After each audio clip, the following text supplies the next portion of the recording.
Alamak, dah pukul 9 lah, tak apa. Hari ni terlalu terik, dah jam pergi lah.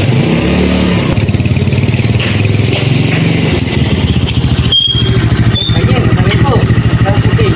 Jom pergi terawih dekat surau bawah sana je. Aku bawa kau. Apa, aku malas nak pergi. Lah, kenapa? Penat lah, aku tahun depan kan boleh buat lagi.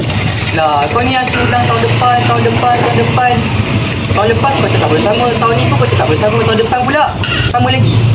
Dah lah dekat rumah tu kau pun tak buat apa-apa, tolong kemas langsir ke tak tukar langsir. Lepas tu kuih raya tak buat, rendang pun tak masak lagi.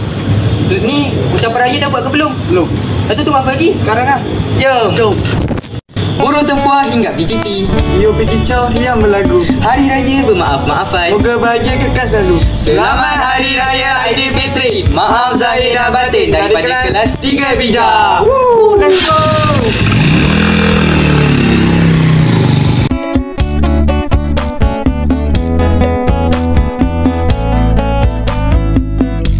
Tapi bohong.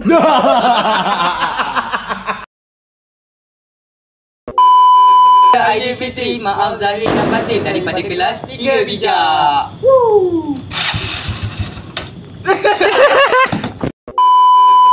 Tak ingat lah dialog ni. Apa, aku malas nak pergi. Lah, kenapa?